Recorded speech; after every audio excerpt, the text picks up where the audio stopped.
2026 ஜனவரி மேலதான் இதெல்லாம் வரப்போகுது. அப்ப சூழ்நிலை எப்படியோ இந்த இதுக்குள்ளலாம் நான் வர விரும்பல. என்ன மாற்றம் வரும் அதெல்லாம் எங்களுக்கு தேவையில்லை.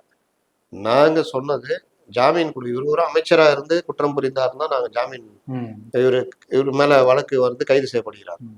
ஆனால் நாங்க கொடுக்கும் பொழுது இவரு அமைச்சரா இல்லை. ஆனா மறுநாளே இவர் அமைச்சர் ஆகுறாருன்னா இது எப்படி நாங்க ஏத்துக்க முடியும் அப்படின்ற மாதிரி அந்த அர்த்தத்துல கேக்குறாங்க. அப்ப அமைச்சரா இருக்கும்போது குற்றம் புரிந்தான்றப்போ நாங்க இவர் வழக்குல அமைச்சரா இல்லைன்னு வழக்கு ஜாமீன் கொடுக்கும் போது இவர் அமைச்சரா ஆறாருன்னா அப்ப மறுபடியும் இதே இதை பண்ணலாம், சாட்சிகளை மிரட்டலாம்ல, எல்லாம் பண்ணலாம்ல அப்படின்னு கேக்குறாங்க. சரி நீங்க முடிவு பண்ணீங்க.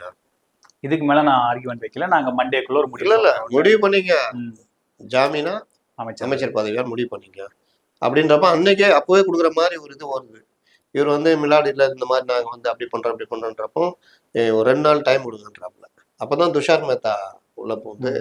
இவங்க இப்படிதான் டைம் கேட்பாங்க, இதே மாதிரி இழுத்தடிப்பாங்க, இந்த மாதிரி விஷயம் தாங்கன்னா இல்ல நாங்க டைம் கேட்டது ஆர்கியூமெண்ட் பண்றதுக்கு இல்ல, முடிவெடுத்து சொல்றது.